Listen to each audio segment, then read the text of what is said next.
Bases do Pensamento Tensivo, por Luiz Tati. Revista USP de Estudos Semióticos, canal Leconde. Caros ouvintes, caso queiram acompanhar o que aqui será lido, o link está no descritivo. E caso possam, devam e queiram auxiliar-me neste trabalho, contribuir para com o canal, se é possível via Pix, PayPal, Apoia-se, Vaquinha. Também é possível comprar livros pela lista de desejos da Amazon ou ainda tornar-se membro aqui do canal. Os links estão todos no descritivo. Por favor, curtam, compartilhem, comentem, inscrevam-se no canal caso já não tenham feito, pois tudo isso faz muita diferença em termos de engajamento. Obrigada a todos pela presença. Eu desejo uma boa escuta.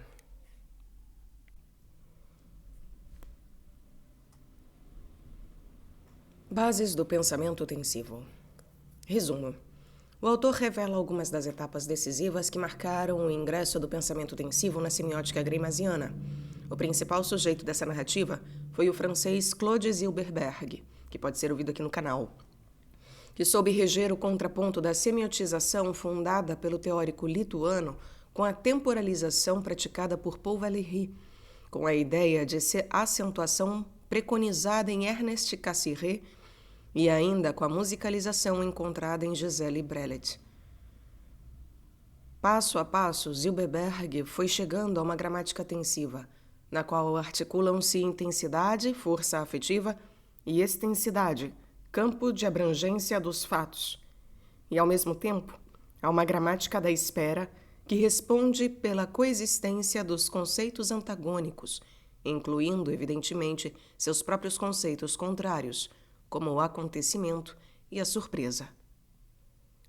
Palavras-chave: prosodização, tonicidade, intensidade, andamento, extensidade. O acontecimento Gisele Brelet. Em 1999, um então jovem musicólogo francês mostrou a Claude Zilberberg algumas páginas fotocopiadas do livro Le Temps musical, escrito pela também musicóloga e filósofa Gisele Brelet, nome completamente desconhecido naquele momento do semioticista e de grande parte dos pesquisadores dedicados à análise musical. A obra integral havia sido publicada em 2 volumes, contendo um total de 842 páginas, no já longínquo ano de 1949.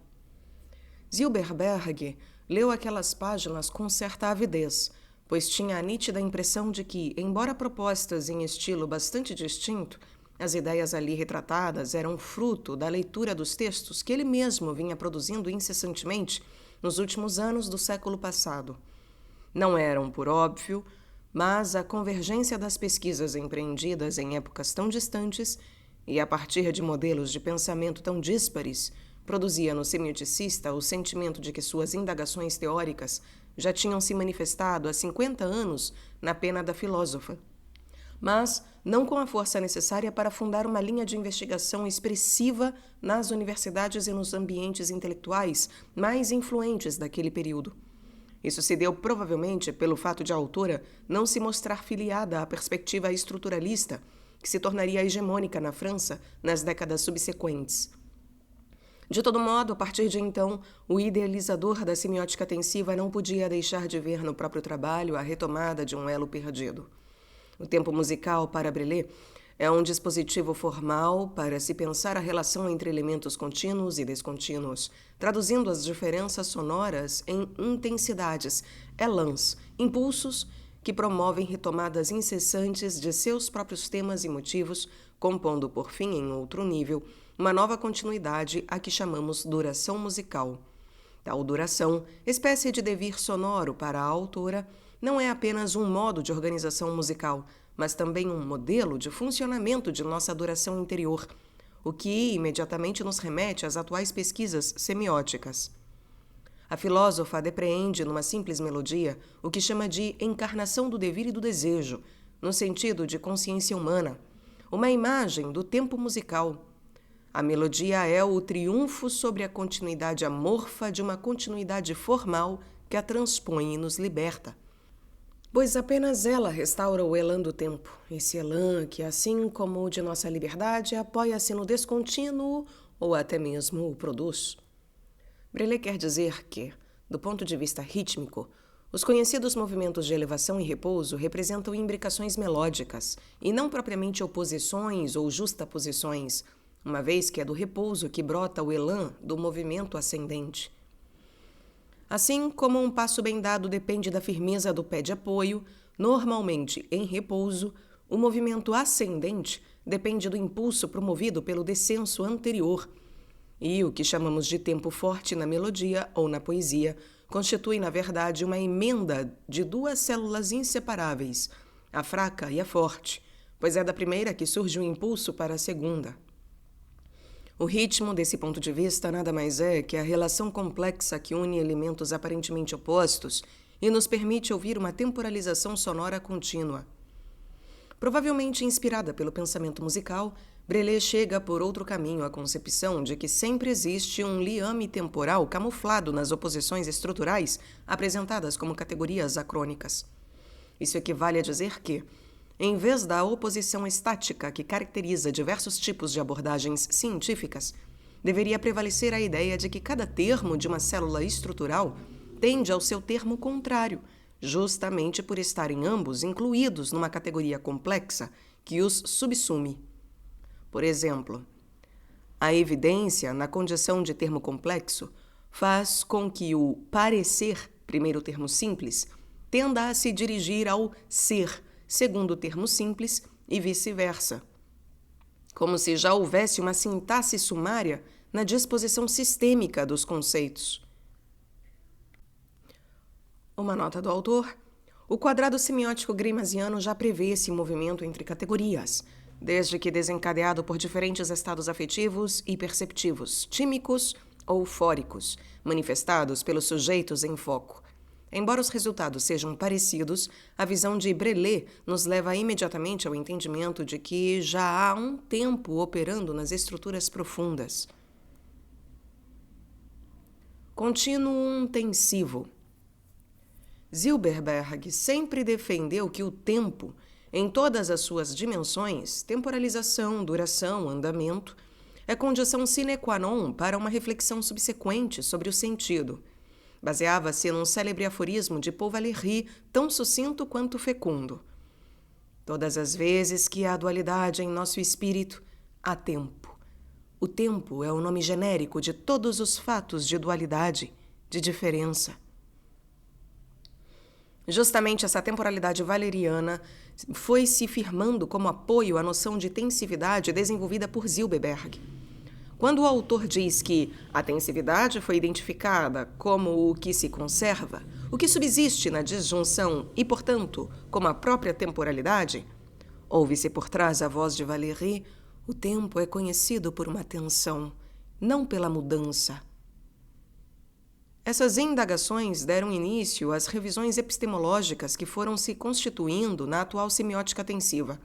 O interesse geral deslocou-se para o fato de que as grandezas tendem a outras grandezas e não apenas se opõem ou se assemelham a elas. Nesse sentido, mais uma vez, as considerações de Gisèle Brelet sobre a melodia causaram um impacto marcante no pensamento do semioticista. A melodia é tendência, mas ela é também liberdade. Ora, é a aliança do contínuo e do descontínuo que permite à melodia inventar sua própria duração por uma retomada incessante de si mesma, sem que, no entanto, rompa a continuidade móvel do seu desenho, sempre reconquistada pelo e sobre o descontínuo. E é do próprio descontínuo que sempre emana o elan que engendra uma continuidade. Se a noção de estrutura formulada pelos seguidores de Saussure sempre privilegiou a diferença, a noção de temporalidade adotada por Valéry e Brelet pôs em relevo a sutura dos elementos diferenciados e sua tendência a assumir uma determinada direção. Saussure, aliás, pode ser ouvido aqui no canal.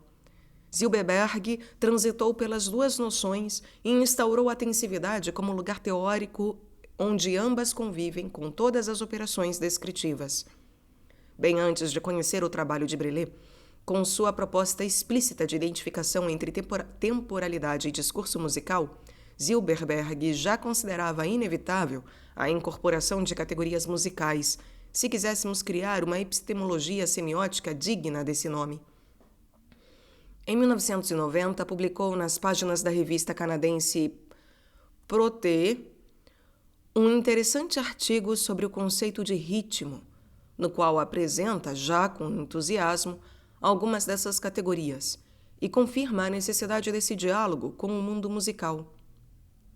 A inegável musicalização da significação, longe de constituir uma alienação, deve ser, antes de tudo, compreendida como um processo na apreensão da natureza poética do tempo. Entre os conceitos musicais convocados pelo semioticista neste artigo e em muitos outros que viriam a seguir, destaca-se a categoria do andamento, tradução de tempo, termo italiano adotado pelos musicistas, nem sempre valorizada no próprio universo musical. Não é raro que esse parâmetro surja na música como decorrência das divisões rítmicas de uma peça, essa sim de natureza estrutural, e que até mesmo possa variar a depender da interpretação particular adotada pelo instrumentista ou pelo maestro. Para a semiótica, o interesse do andamento está, em primeiro lugar, na sua capacidade de conduzir a temporalidade como um todo, fazendo dela uma duração mais concentrada, a partir da aceleração, ou mais difusa, a partir da desaceleração. Trata-se de uma relação complexa entre duas dimensões do próprio tempo, a rapidez ou a lentidão do andamento, que produzem, respectivamente, as durações breve ou longa como resultantes temporais. Em segundo lugar, as categorias do andamento fazem parte tanto do vocabulário descritivo inerente às línguas naturais, avanço, atraso, vivacidade, protelação, precipitação, como de suas expressões corriqueiras, saudade, ansiedade, agonia, susto, melancolia, paciência. Justamente pelo fato de traduzirem nossos estados psíquicos num certo consenso social. As categorias do andamento fazem parte tanto do vocabulário descritivo inerente às línguas naturais, como de suas expressões corriqueiras, justamente pelo fato de traduzirem nossos estados psíquicos num certo consenso social. Tal peculiaridade do conceito levou o criador da semiótica tensiva a adotar o andamento como a dimensão profunda do tempo e, em grande medida, do modelo de construção do sentido. Portanto, é conveniente reconhecer sem demora que o andamento é nada menos que a profundidade do tempo. O andamento é nada menos que a profundidade do tempo. Andamento como categoria. Em busca do alcance semiótico de tal conceito, Zilberberg constata o poder do andamento até nas relações juntivas, disjuntivas e conjuntivas, que governam as exclusões mútuas do eixo paradigmático, ou, e as combinações que permitem a coexistência dos elementos no eixo sintagmático, e. Conceitos esses bastante consolidados nos domínios da linguística e da semiótica.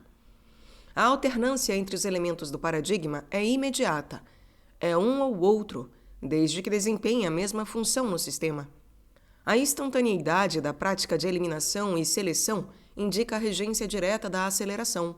Ao contrário, a prática da conjunção de elementos na cadeia sintagmática, criando entre eles uma contiguidade, depende do alongamento da duração, o que indica a regência do andamento lento.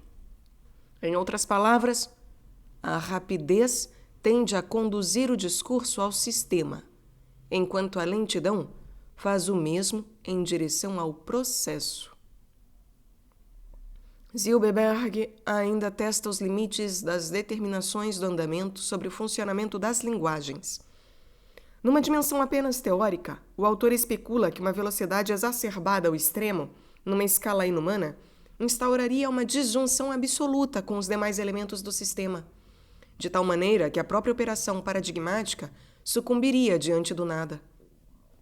Por outro lado, não havendo celeridade nenhuma, a conjunção sintagmática poderia se tornar infindável, o que anularia a sua função integradora diante do tudo. Tais reflexões do semioticista são bem anteriores à leitura de Gisèle Brillet, que também alertava os musicólogos sobre os efeitos danosos causados por aceleração ou desaceleração exorbitantes. Há um limite tanto para a rapidez quanto para a lentidão, que destroem a si próprias quando se exacerbam. A rapidez demasiadamente rápida não passa de precipitação, e a lentidão demasiadamente lenta torna-se entorpecente. Uma perde o seu elan, e a outra, sua plenitude. O andamento, em sua atuação regular, rege igualmente o que Greimas chamava de elasticidade do discurso. Um aumento vigoroso da velocidade, como ocorre em situação de enlevo emocional, pode resultar numa simples exclamação, símbolo da concentração máxima da duração discursiva. Com pouco menos vigor, teremos talvez um aforismo, um resumo.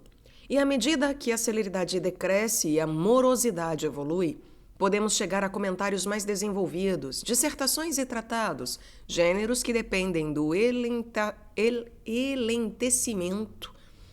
A lentidão dependem da lentidão, da gradual lentidão, elentecimento das operações linguísticas. Assim, como efeito dessas variações de velocidade, despontam os discursos imperiosos e os discursos demonstrativos, além de toda a gama de gêneros e estilos incluída entre eles. A reflexão de Zilberberg sobre o papel do andamento na constituição dos discursos deteve-se durante alguns anos na relação dessa categoria motriz com as noções de duração e espaço. Pode-se dizer que é nítida a correlação inversa entre a celeridade e os outros dois conceitos, e que, na maior parte dos casos, as variações de andamento determinam a condição do tempo e do espaço implicados. O andamento da velocidade abrevia a duração, assim como a desaceleração a faz estender-se. Trata-se de um princípio físico, mas com valor semiótico que pode ser avaliado em diversas situações. A eficiência de um profissional nos dias atuais é muitas vezes medida por sua capacidade de obter bons resultados com o mínimo consumo de tempo. A rapidez com que executa os mais diversos afazeres concentra a duração e pode torná-la quase imperceptível. Ao contrário, é comum, por exemplo, que um escritor de romances precise de tempo para desenvolver sem pressa a sua obra, e que esse tempo ainda se alastre bem mais do que o previsto, deixando claro que seu trabalho é regido pela desaceleração. Também podemos pensar que o mesmo efeito do andamento sobre a duração se reproduz na relação com o espaço. Do ponto de vista físico, o espaço também se concentra ou se fecha quando percorrido com maior velocidade e se dilata ou se abre com a perda da celeridade, expondo todos os segmentos intermediários do seu percurso. Mas ao semioticista interessa mais o espaço subjetivo do ser humano que, diante do impacto de um acontecimento, positivo ou negativo, inesperado, surge tomado pela presença arrebatadora do objeto. Nesse espaço quase totalmente ocupado, não há lugar para as modalidades que garantem a resposta e a ação ou reação do sujeito. Dizemos então que seu espaço interno se fechou ou se contraiu em função do ingresso súbito de conteúdos surpreendentes. Já se pode prever que o espaço subjetivo funciona em consonância com a duração, esta também interna ao sujeito. Quanto maior a velocidade, menor a duração disponível e mais fechado o seu espaço mental. O restabelecimento de ambos só é possível mediante a regência da desaceleração.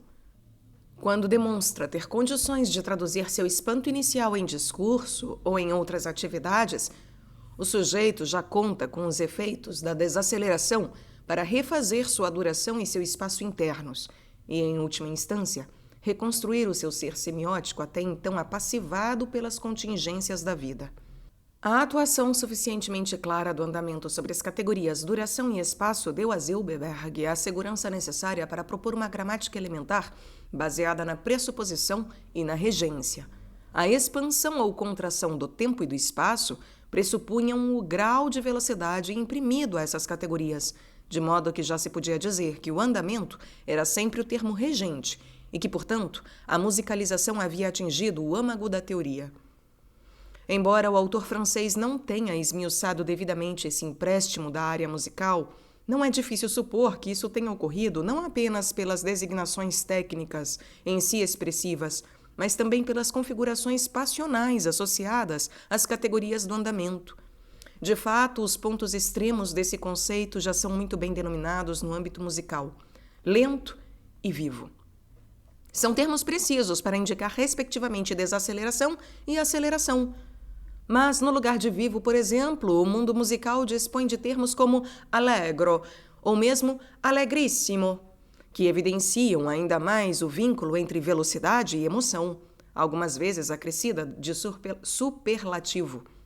Mais do que isso, não é raro que o tipo de movimento musical venha acompanhado de um caráter, expresso com os adjetivos afetuoso, appassionato, furioso, grazioso, sensibile, etc., o que permite formações como andante energico, allegro con brio, allegro giocoso, largo appassionato, ou mesmo adverbializações do modo de tocar, dolce, vivassimamente, presto com fuoco, etc.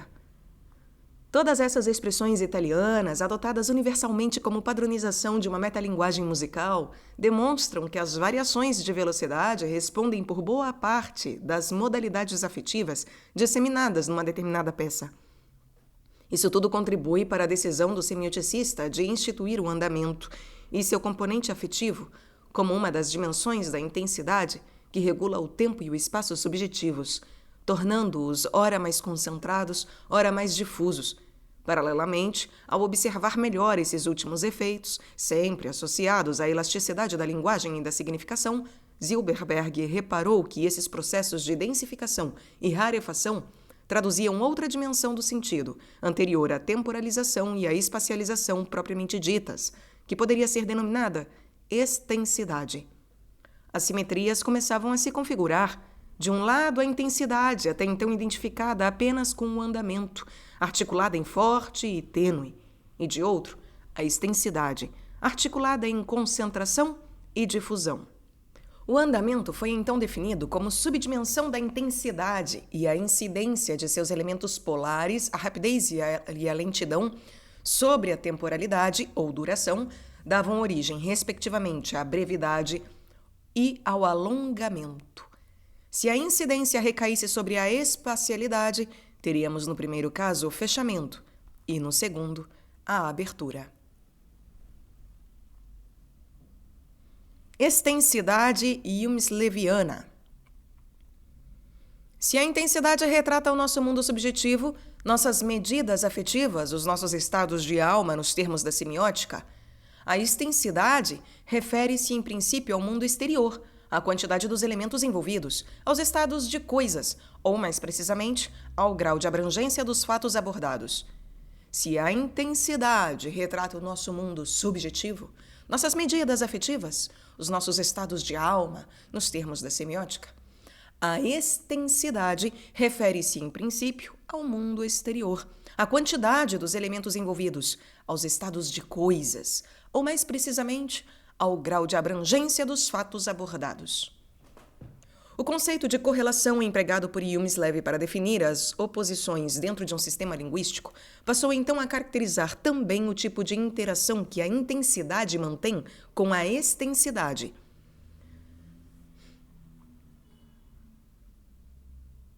O conceito de correlação, empregado por Huxley para definir as oposições dentro de um sistema linguístico, passou então a caracterizar também o tipo de interação que a intensidade mantém com a extensidade, subjetivo, mundo exterior. A mais comum, a mais produtiva do ponto de vista analítico, é a interação inversa, que articula forte intensidade com pouca extensidade. Quanto mais ênfase, menos conteúdo envolvido. Quando dizemos, por exemplo, que precisamos focar melhor os nossos objetivos e vice-versa. Vice-versa, quanto mais conteúdo envolvido, menos ênfase, menos intensidade. Quanto mais intensidade, menos extensidade. Quanto mais extensidade, menos intensidade, Essa é a relação inversa. Mas a semiótica tensiva prevê também a relação conversa, quando a forte intensidade incide sobre a ampla extensidade. Muita intensidade, muita extensidade. Forte intensidade, ampla extensidade. ênfase na maior abrangência. Podemos dizer, por exemplo, que os investimentos financeiros serão feitos nos projetos que atinjam o maior número de pessoas, ou quase nenhuma ênfase sobre quase nenhuma abrangência, algo próximo à paralisação. Nenhuma intensidade, nenhuma extensidade. Nenhuma, no caso, tendente a zero. Nunca é zero, mas tendente ou com tendência à nulidade. A paralisação, portanto. De todo modo, a extensidade já teve alguma história na glossemática, mesmo que a expressão em si não tenha sido formulada por Willems. O linguista operava com as categorias intensas e extensas, mostrando que as primeiras, as intensas, tinham presença local nos enunciados, enquanto as outras, extensas, poderiam caracterizar o enunciado inteiro. No plano da expressão, o autor dinamarquês identificava o acento como uma categoria tipicamente intensa e atribuía à modulação a capacidade de se expandir pelo enunciado. No plano do conteúdo, o substantivo e seus complementos nominais preenchiam a função de categorias intensas, enquanto o verbo e as suas flexões, tempo, modo, aspecto, apresentavam-se como categorias extensas, com capacidade de difusão no enunciado. Hoje diríamos também no texto. O pensador dinamarquês ainda demonstrou que as línguas naturais permitem que os seus verbos se transformem em substantivos e que estes sejam verbalizados, o que nos permite dizer que a fronteira entre elementos intensos e extensos na linguagem não é tão nítida, embora possamos falar de tendências à concentração e à difusão no interior do discurso. Willems desenvolveu seu raciocínio no eixo da extensidade. Quando descreve o acento como elemento intenso no plano da expressão, está falando de concentração ou do aumento de densidade que traz esse conceito, mas não propriamente de intensidade. Hoje talvez possamos dizer que toda concentração pressupõe certo grau de tonificação e que isso justifica a escolha do termo acento pelo linguista. Entretanto, ao compararmos com seu equivalente no plano do conteúdo, o nome, substantivo, verificamos que o linguista destacava nos dois conceitos o seu aspecto pontual, ou seja, a sua função concêntrica no eixo da extensidade. Tonicidade como categoria. A noção de acento, porém, foi se transformando na visão de Silberberg até se tornar igualmente imprescindível para a análise do plano do conteúdo. Consideramos que o acento ocupa no plano da expressão uma posição tal que não se poderia conceber que ele deixasse de desempenhar algum papel no plano do conteúdo.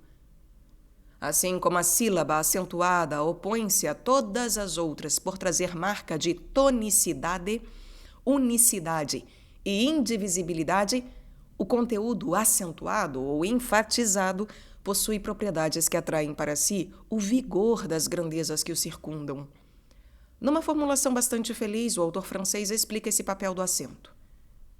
Tudo ocorre como se a grandeza acentuada, em qualquer das isotopias consideradas, confiscasse em seu proveito a foria das grandezas não acentuadas, ou, de um ponto de vista interpretativo, desacentuadas. Não se trata apenas de considerar o acento como categoria semântica, mas também de examiná-lo como dispositivo que articula a intensidade com a extensidade. O semioticista encontrou o que procurava em Ernest Cassirer. O filósofo alemão dedicou diversos estudos ao conhecimento que brota do saber mítico primordial ou mesmo de nossas práticas linguísticas corriqueiras, comparando-o ao conhecimento que provém dos discursos lógicos ou da conceituação teórica elaborada na área científica ou filosófica. Em vez da ampliação e generalização visadas pelo pensamento lógico, Cassirer destaca nos discursos míticos e linguísticos uma tendência a concentrar a própria intuição num ponto específico do conteúdo e nele fazer incidir alta tonicidade, de modo a afastar desse foco tudo que não diga respeito à grandeza ou região acentuada. Aqui, no pensamento mítico e linguístico, a intuição não é ampliada, mas sim comprimida, concentrada, por assim dizer, em um só ponto. É neste processo de compressão que efetivamente se destaca aquele momento sobre o qual recai o acento da significação. Toda a luz aqui se reúne, pois, em um único ponto, o ponto focal da significação, ao passo que tudo quanto se acha fora desse centro focal da interpretação linguística e mítica permanece praticamente invisível. Foi justamente essa ideia de acento no plano do conteúdo que fez Hilberberg criar, no âmbito da intensidade, uma subdimensão específica para calcular o grau de tonicidade de uma grandeza, ainda que de início soasse como categoria redundante. Sua articulação em elementos tônicos acentuados e elementos átonos inacentuados serviu para precisar a ênfase e a importância atribuída a um dado conteúdo. A dimensão da intensidade, por sua vez, virou categoria ampla para abarcar as combinações de tonicidade e andamento. O máximo de tonicidade associado ao máximo de rapidez, por exemplo, resultaria no termo francês éclat, de difícil tradução em português, uma espécie de metáfora reunindo tanto estímulos sensoriais extremos, clarão, estrondo, e conceitos abstratos também de natureza apical, clímax, impacto, apogeu, quanto noções de rapidez e aceleração. A atonia e a lentidão, ao contrário, concorreriam para a baixa intensidade e seus efeitos de debilidade, frouxidão ou até de frieza. Na verdade, o processo de acentuação da existência que Hilberberg encontrou em Cassirer confirmou sua hipótese tensiva, muitas vezes resumida como musicalização da semiótica. A empolgação que já havia manifestado em relação aos efeitos causados pela incidência do andamento sobre a duração e a espacialidade foi se transferindo também para a atuação do acento. Na origem disso tudo estava a observação do funcionamento prosódico das línguas naturais, algo abandonado pelas ciências da linguagem.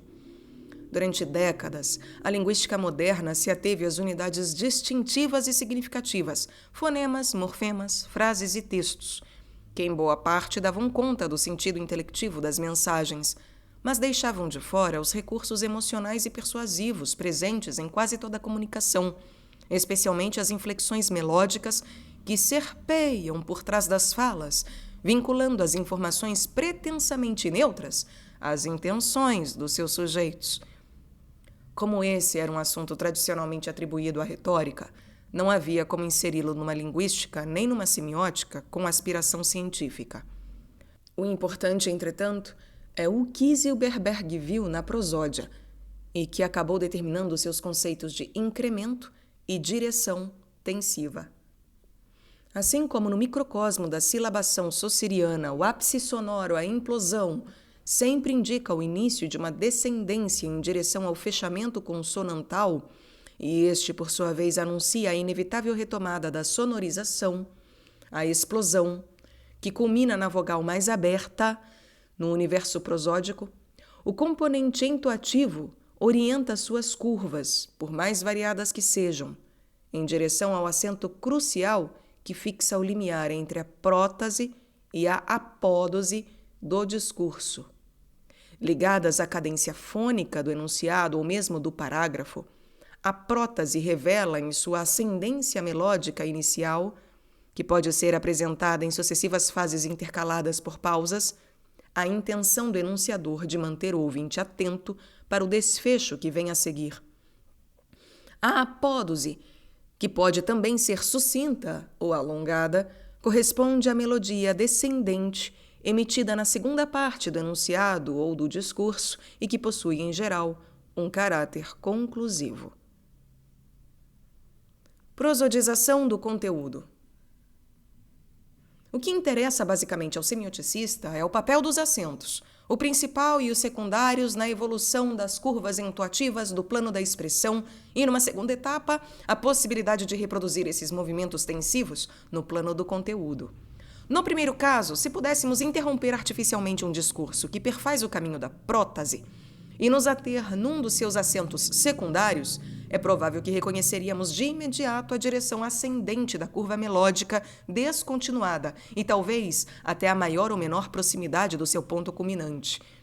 Está aqui a origem dos incrementos mais e menos que, em seguida, teriam participação fundamental no modelo tensivo. Como já vimos com Gisele Brelet, é do repouso que nasce o impulso em direção ao ápice da curva melódica e mesmo que esse percurso seja estendido com pausas e segmentos intermediários, captamos essas manobras como gradações que nos conduzem inexoravelmente ao acento principal da prótase. Deixar a condição de repouso entoativo significa sair do grau zero da expressão melódica, menos, menos, e à medida que cresce o vigor das inflexões, passarmos da região negativa, do menos, para a positiva, do mais, até culminarmos no acento principal da prótase, mais, mais. O mesmo se pode dizer sobre o movimento descendente da apódose.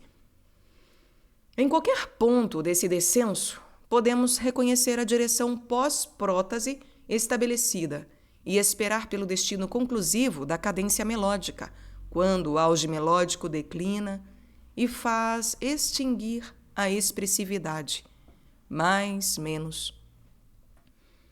Caso não depreendêssemos intuitivamente os pontos de acento que caracterizam a prótase e esta não fosse definida por seu acento final e principal que justifica o sentido ou a direção dos segmentos melódicos anteriores, as entoações seriam sempre átonas, literalmente monótonas, e não despertariam nossa atenção para o que está sendo dito. Aliás, dificultariam a própria compreensão do conteúdo intelectivo. São os acentos que nos apontam as direções, as principais direções ascendentes e descendentes, seguida pelo curso intuativo, que, portanto, o inserem num projeto de sentido.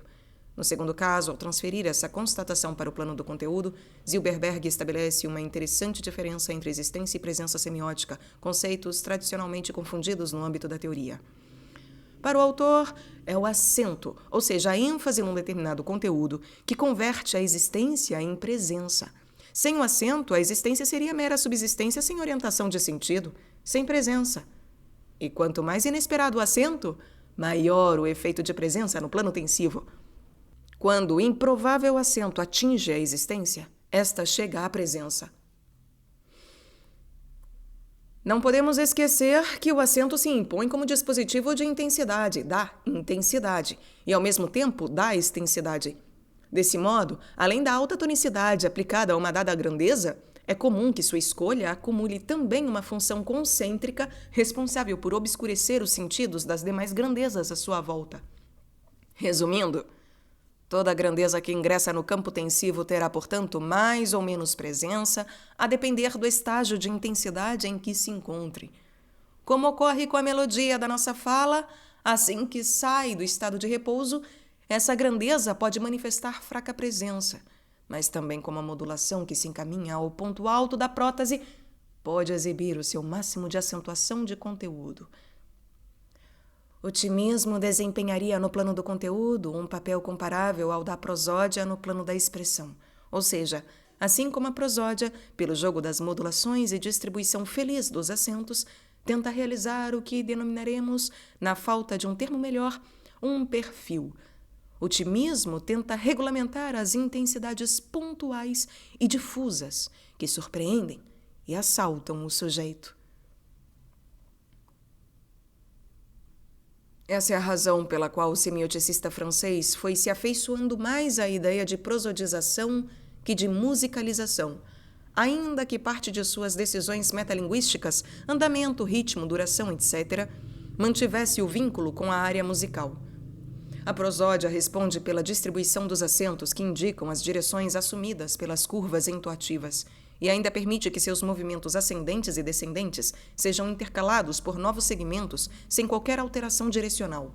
Não é por outro motivo que, ao examinar o plano do conteúdo em seu movimento ascendente, por exemplo, Zilberberg concebe duas principais partições, restabelecimento e recrudescimento, mas não vê problema em subdividir o restabelecimento em retomada e progressão, e o recrudescimento em ampliação e saturação.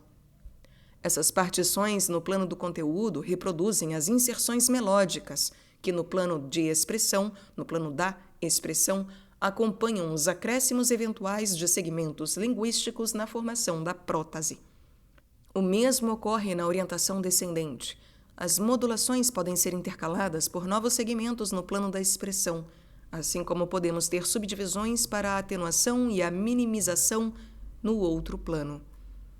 Tanto as intercalações melódicas como as partições aspectuais do conteúdo indicam, por outro lado, regência da desaceleração.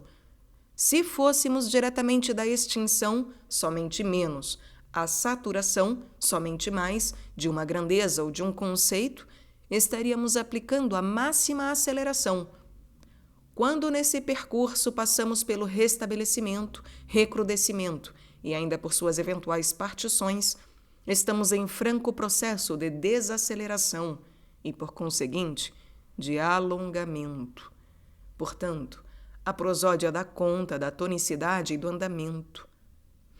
Em relação à prosódia, a intensidade, ao opor-se a si própria com suas elevações, seus degraus e seus descensos, com suas acelerações e desacelerações, controla o que chamaríamos de música do discurso, ou ainda o discurso antes do discurso.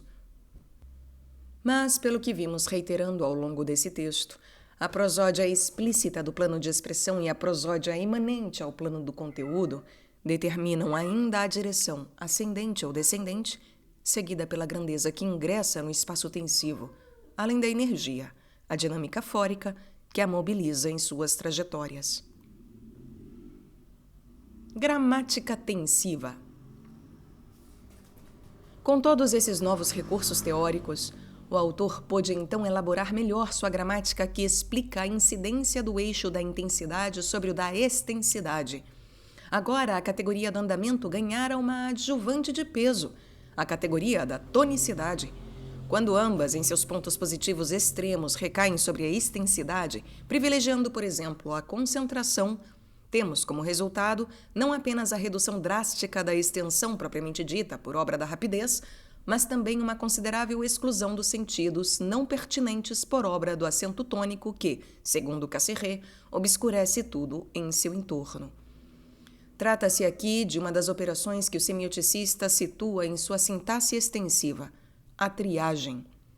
Se o acento não for incisivo e a atonia prevalecer na regência da extensidade, teremos imediatamente a perda do foco de sentido e a tendência óbvia à dispersão dos valores e dos conteúdos.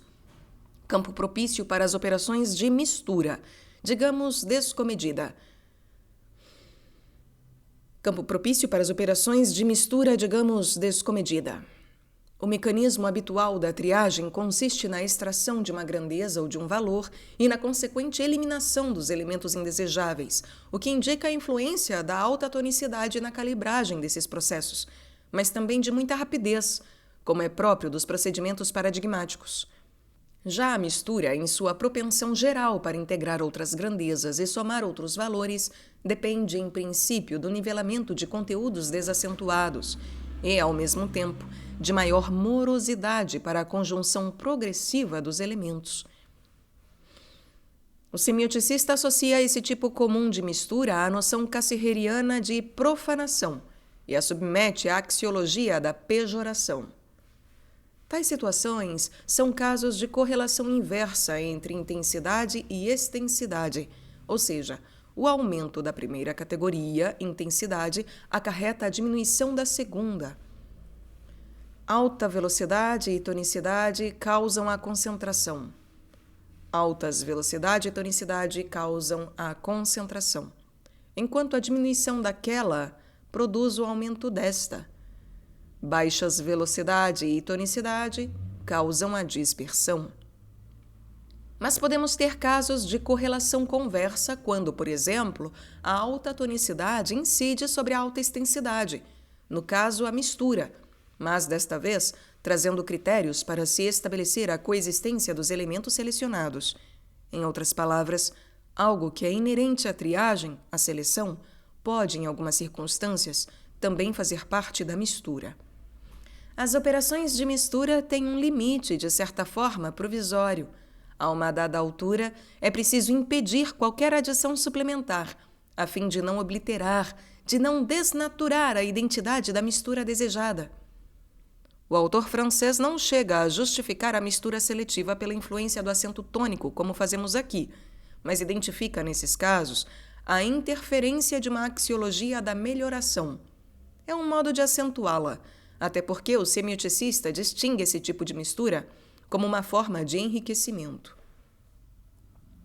Assim como temos aumentos e diminuições ou processos de ascendência e descendência no plano da intensidade, que nos permite falar, por um lado, de restabelecimento seguido de recrudescimento e, por outro, de atenuação seguida de minimização, temos também, no plano da extensidade, esses extremos de triagem e de mistura. Podemos dizer que tanto uma como outra sofrem aumentos e diminuições em direções opostas, mais triagem, menos mistura, ou mais mistura, menos triagem. Mas podemos acrescentar ainda que toda triagem está sujeita às ações da mistura e que toda mistura, em algum momento, será submetida à triagem. A atração que esses conceitos polares exercem um sobre o outro e os intervalos gradativos que estabelecem os seus movimentos de passagem estão na base do pensamento tensivo. Assim se expressa Zilberberg. Do mesmo modo como para a gramática intensiva o aumento e a diminuição convertem-se em objetos recíprocos, assim também para a gramática extensiva, a triagem e a mistura, disjuntas no sistema, tornam-se objetos mútuos no processo. O sujeito semiótico não pode evitar de triar misturas, visando a um valor de absoluto, e de misturar triagens, visando a um valor de universo. Gramática da espera. O que está em jogo, na verdade, é o aprimoramento gramatical da teoria. Se imaginarmos três conceitos dispostos numa estrutura elementar à maneira de Greimas, com S subsumindo S1 e S2, e escolhermos um dos seus pontos extremos, S2, por exemplo, como o objeto principal de nossos estudos, teremos aí o fortalecimento de sua densidade conceitual, que em geral coincide com o enfraquecimento parcial ou total do conceito oposto, o S1. Mas não é só isso que acontece. Como o extremo momentaneamente esvaziado faz parte da estrutura global, e toda estrutura pressupõe, já vimos, um termo complexo, S, que garante a coexistência de ambos os pontos, por conter seus traços comuns, tal esvaziamento manifesta-se como falta, no sentido narrativo, que, mais cedo ou mais tarde, terá de ser liquidada pelo sujeito. Um exemplo figurativo, já citado anteriormente, é o da linguística científica do século XX, que, em seu auge investigativo, afastou de suas metas todas as nuances subjetivas atribuídas à antiga retórica ou à semântica clássica. A semiótica de Greimas adotou diversos princípios epistemológicos dessa linguística estrutural. No entanto, desde seus primeiros textos de implantação da teoria, já despontava um objeto oculto que, no fundo, representava a busca da subjetividade desaparecida dos modelos. Surgiram então numerosos estudos sobre as modalidades, as figuras passionais e as oscilações tensivas que se tornaram imprescindíveis para a semiótica de hoje. Como por trás dos projetos teóricos há sempre o intuito de construção de modelos de previsibilidade, esse dinamismo estrutural baseado na solidariedade dos termos opostos e na coincidência de que o futuro objeto será sempre o elemento sublimado no presente, isso ocorre bem mais de um amadurecimento científico do que de uma influência freudiana, já é parte do pensamento semiótico e metodológico atual, mesmo quando se trata de estruturas microcósmicas. Desde o início de seu projeto tensivo, Zilberberg chamava a atenção para esse destino objetal dos conceitos extremos descartados. Quando o andamento e a duração adotam valores extremos que os tornam incompatíveis, o termo excluído torna-se o objeto de falta, e o sujeito se transforma em sujeito patético, em sujeito da espera, e uma narratividade forte é mobilizada. Assim, para o autor, todo aumento esconde uma diminuição, e reciprocamente, o que nos faz pensar que a direção assumida pelo sujeito ou por uma determinada grandeza sempre põe em jogo também a direção oposta, em que esta precise de tempo para se manifestar, nem que esta precise de tempo para se manifestar. Os conceitos inacentuados num dado discurso tenderão a ser, embora não necessariamente, os mais enfatizados do discurso seguinte, e assim por diante. O mesmo se dá no plano da extensidade.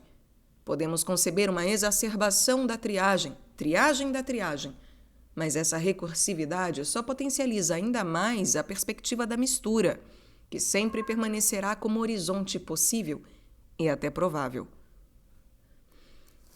Tivemos na história da canção brasileira um exemplo bastante conhecido no meio musical. A bossa nova, célebre, entre outras coisas, por eliminar das composições boa parte dos recursos então considerados como excessivos, tanto do ponto de vista musical, diminuição do volume de voz, das curvas melódicas, dos timbres de acompanhamento, das notas, dos acordes, etc., quanto do ponto de vista das letras, simplificação e desdramatização dos temas tratados, chegou o mais próximo possível de uma canção absoluta, praticando intensa triagem. Numa fase seguinte, artistas que se formaram na perspectiva desse movimento, como Caetano Veloso, Gilberto Gil e Tom Zé, fundam o tropicalismo, cujo projeto principal era conceber uma canção universal, influenciada pela canção pop internacional, pela jovem guarda de Roberto Carlos, pela vanguarda litero-musical, pelo folclore, pela música de rádio de todos os tempos, num grau de abrangência que poderia ser definida como mistura da mistura. Em nenhum momento, porém, os artistas citados renegaram a triagem promovida pela bossa nova. Ao contrário, admitiam explicitamente que ambas as direções extensivas participavam do mesmo projeto de evolução da música brasileira. A diferença seria apenas de acento sobre a triagem no primeiro caso, na bossa nova, e no segundo, sobre a mistura, no tropicalismo. Ora, sem nunca ter conhecido, a não ser eventualmente por ouvir falar, os dois movimentos emblemáticos da nossa cultura, Zilberberg formula a teoria que lhe é subjacente.